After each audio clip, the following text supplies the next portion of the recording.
When you think of the most horrific serial killers to ever walk the earth, what names come to mind?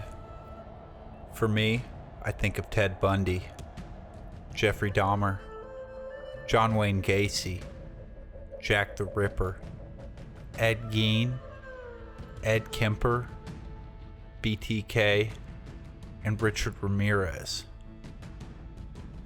But what if I told you that there is somebody who killed more than all of them combined? Several times over, in fact. What if I said his whereabouts are unknown to this day and could be walking among us? The exact number will never be known, but it's thought that Pedro Lopez killed over 300 young girls between 1978 and 1980 before being captured, and less than 20 years later, he was released and disappeared into South America. Born the seventh of 13 children to a prostitute on October 8, 1949, in the village of Santa Isabel in Tolima, Colombia, Pedro Alonso Lopez's life was rough right from the jump. His father, a man named Medardo Reyes, died 6 months before he was born. In 1948, a year before Pedro was born, a political assassination triggered a civil war that lasted more than 10 years and took 200,000 lives in Colombia. During this time, the crime rate in Colombia was 50 times higher than any other country. Reyes, Pedro's father, was shot to death by a mob during the Civil War, also known as La Violencia, while shopping in a grocery store. Young Pedro would have likely been raised fatherless anyhow, as his father was a married man and Pedro's mother was just the whore that he knocked up on the side. Said whore, a woman named Belinda Lopez, lived in squalor and cared very little for her children.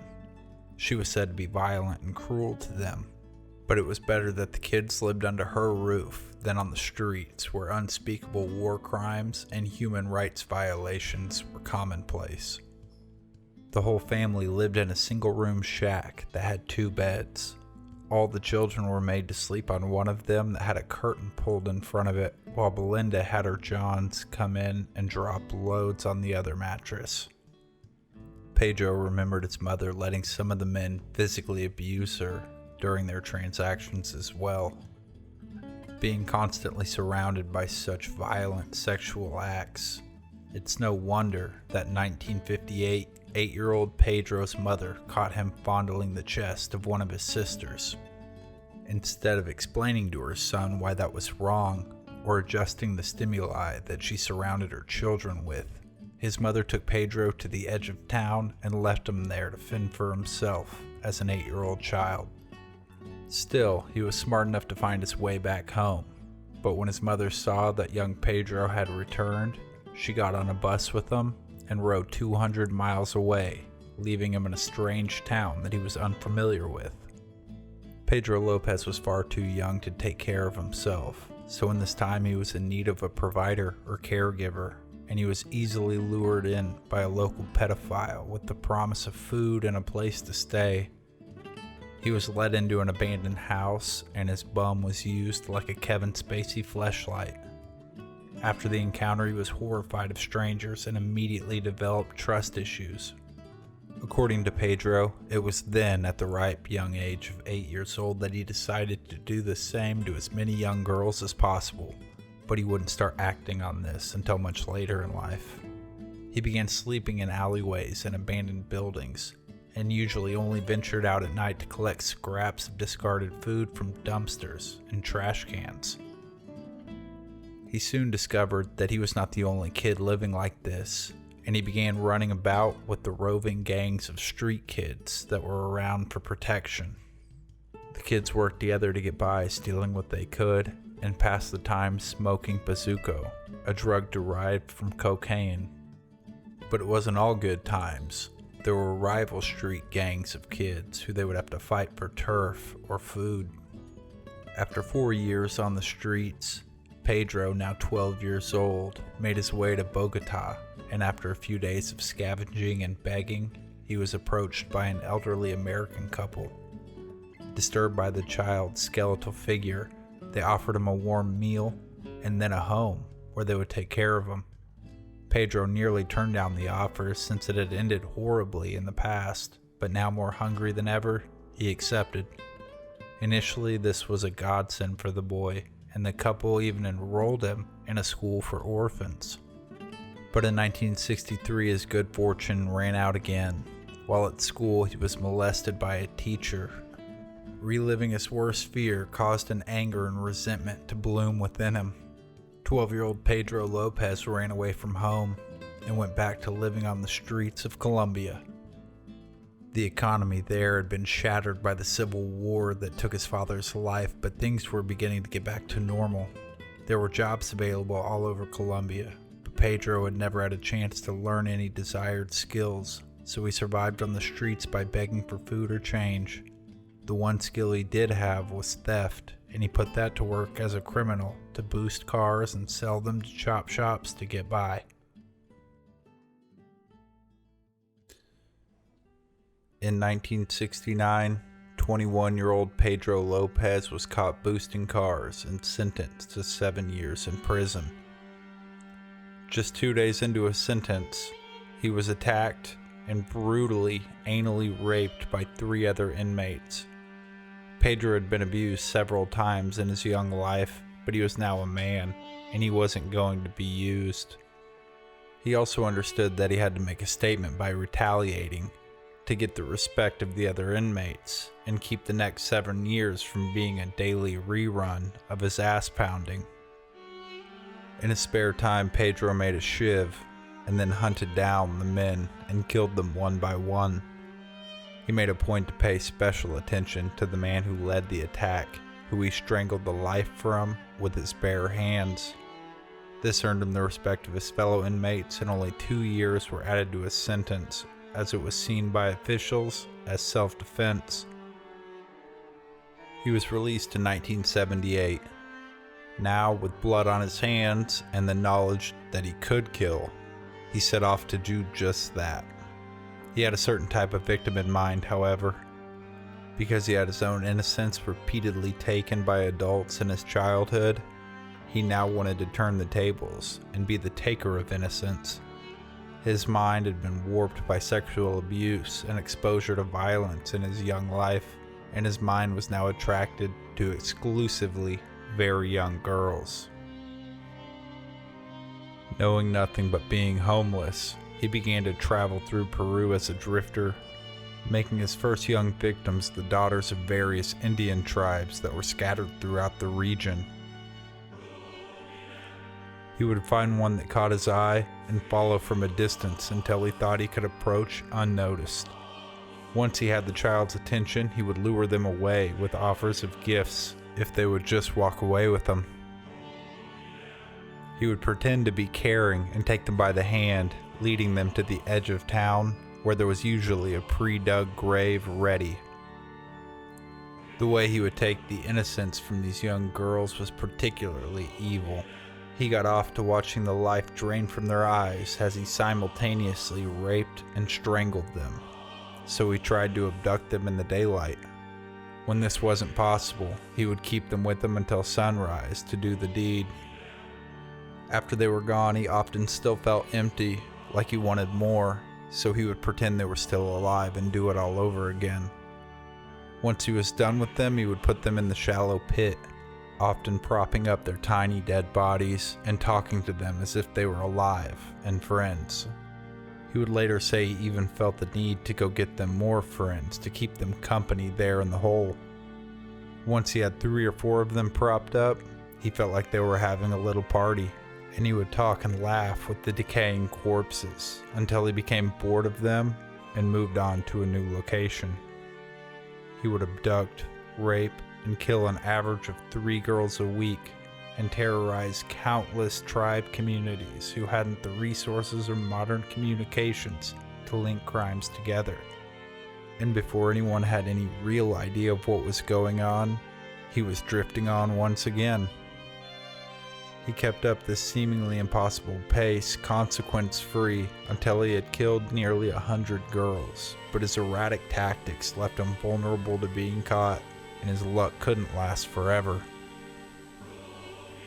In fact, he was nearly caught in northern Peru when attempting to abduct a 9-year-old girl from an Ayacucho Indian tribe.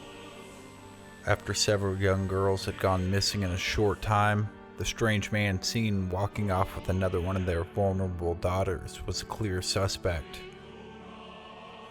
He was stopped and captured by several tribesmen who beat and tortured him. The natives then tied him up, buried him to his neck in sand, and planned to coat his head in syrup to let the ants eat him alive.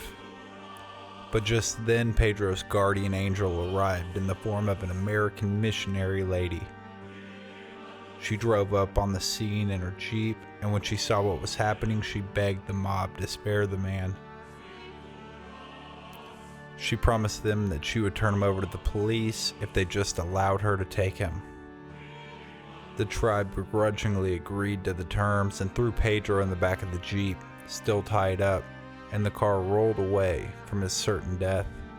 Unfortunately, the Christian do-gooder was also a liar because she untied him and put him in the front seat of her car. She drove to the Colombian border and set him free, releasing the murderer back on the world once again. He then began traveling Colombia and Ecuador, getting back in his old habits of abducting and killing multiple girls a week. He would use public markets largely as his hunting grounds. Parents would often be busy working or shopping to pay full attention to their little girls, and the busy area made for a quick escape through a crowd.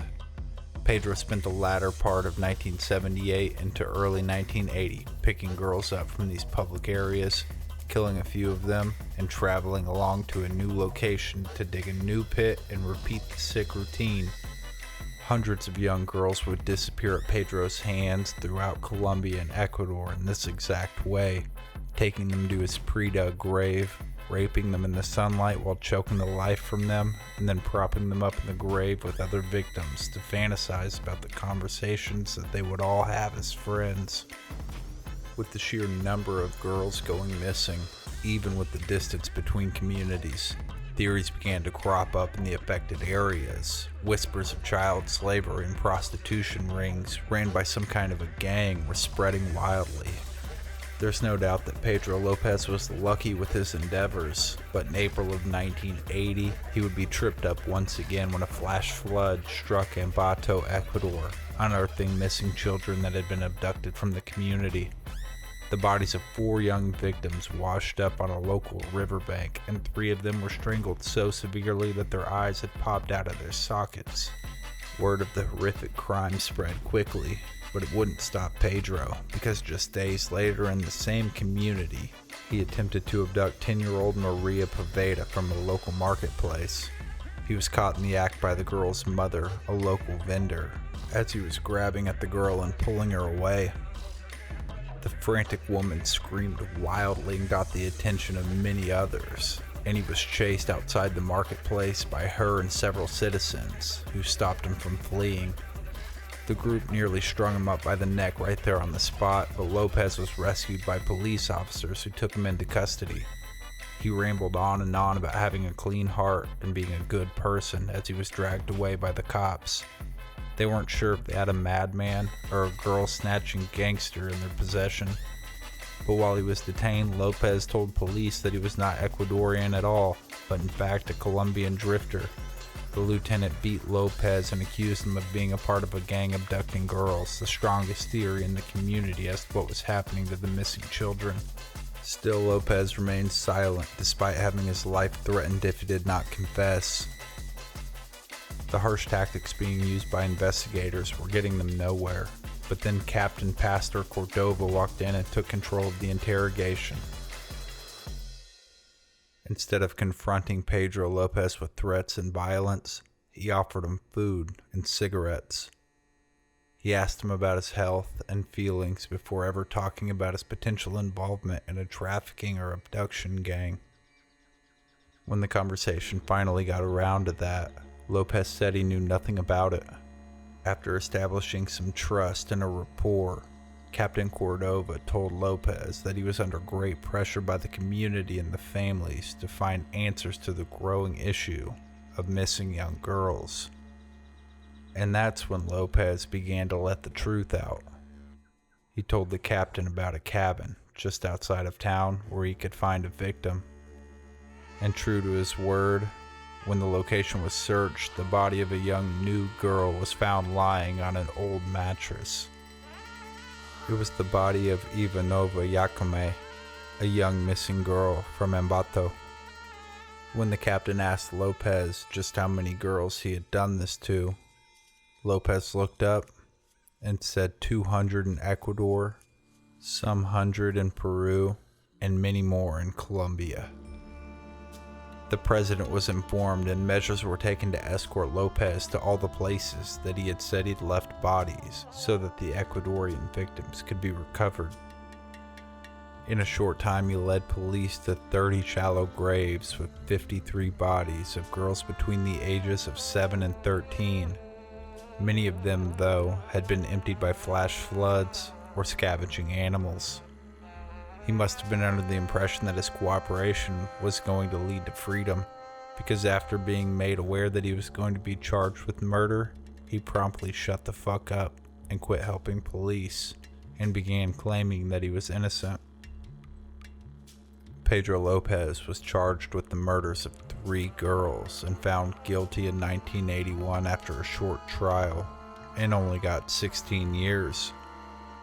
Ecuadorian law set 16 years as the maximum punishment for murder and prohibits consecutive sentences, so there was no motivation for prosecutors to pile on charges. The law barring execution or sentences longer than 20 years was passed over 100 years previously to protect presidents of Ecuador from being killed following revolutions or military coups. In the past, they'd been executed in horrific ways, like being pulled apart by 4 horses. The law seemed humane at the time, but clearly could be taken advantage of by serial killers. In contrast, both Peru and Colombia had the death sentence by firing squad. After sentencing, he found himself in Pavilion B of Quito's Garcia Moreno prison, where he was apparently a model prisoner. He spent nearly his entire sentence in solitary confinement after family members of the victims put out large bounties for his life.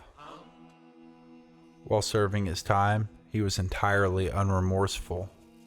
In 1992, he gave an interview to reporter Ron Leitner, in which his true feelings were exposed to the world.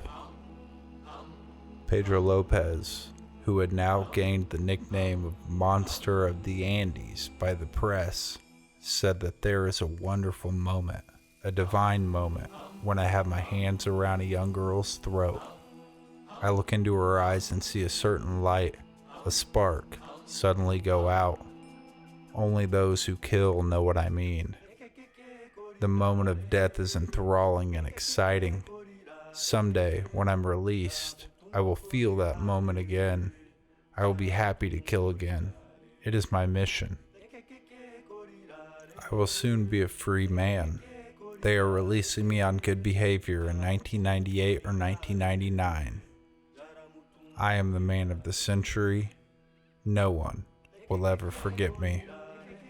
On August 31st of 1994, much earlier than anticipated, he was released on good behavior in the cover of darkness. His release was done in secret to avoid a lynch mob from forming outside of the prison, but Pedro immediately was rearrested an hour later for being an illegal immigrant and sent to Colombia. It seemed that Ecuador just wanted the monster outside of their borders. Pedro claimed that he had gained citizenship in Ecuador back in 1974, but he could not substantiate the claim, so he was shipped to Bogota, Colombia, where he was greeted by an angry mob. The police in Bogota put him through a medical evaluation, where he was diagnosed with being a sociopath with avoidant personality disorder. Pedro protested his detention and demanded to be freed despite the murderous mob waiting for him outside. Law enforcement in the area was unable to charge him with any crimes, but was unwilling to set him free, knowing he would be killed or begin preying on helpless young girls. Instead, they sent him to El Espinal, where he had spent time living with his mother 2 decades previous, hoping that one of his earlier crimes would come to light, with his infamy now publicly known. Immediately, a woman named Alba Sanchez came forward, saying that it had been Lopez that she saw walking away with her daughter Floralba in 1979, before her nude body was discovered strangled and raped outside of town. The timeline and the methods lined up with Pedro's, and he was put on trial for the girl's murder. After a short trial, he was found guilty, but his defense attorney pushed for him to have a psychiatric evaluation before being locked up. In a strange twist, Pedro was ruled insane in 1995 and was committed to a mental hospital, dodging prison entirely. He was there for a few years, but in 1998 he was evaluated once again and deemed sane, after which he was released on $50 bail under the conditions that he would continue to get psychiatric help and report to the police monthly. Not surprisingly, he did neither. His release didn't go unnoticed, and it caused panic in Ecuador, Peru, and Colombia. Rumors of his whereabouts popped up in several places, but none were confirmed until he showed up on the doorstep of his mother in El Espinal. Years earlier, she'd seen a televised interview where Pedro blamed her for every pain in his heart, after which she publicly stated that he should never be released. Because of this, she was sure that he was there to kill her. Instead, he had her kneel at his feet, and then he gave her his blessing and demanded his inheritance in life, as he had no way to sustain himself any longer. She gave him a little bit of cash that she had saved and an old bed that he scrapped for parts. And that was the last time that Pedro's mother or anybody ever saw her son again.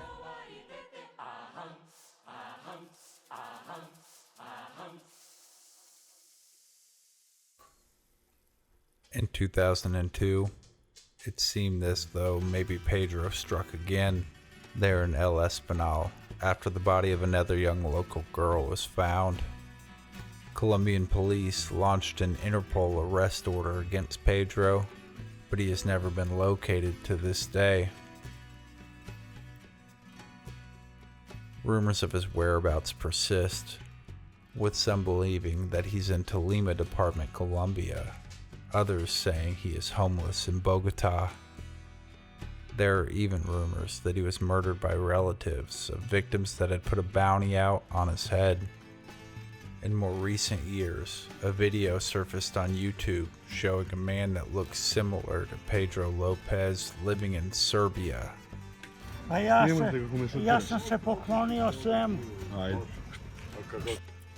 To date, nothing has been done about the man in the video, so it's likely nothing, or it could be another stroke of Pedro Alonso Lopez's indescribable amount of luck. But the truth is, nobody knows, and he is presumably still at large. And whether or not he has or will start killing again, or even his whereabouts, are unknown.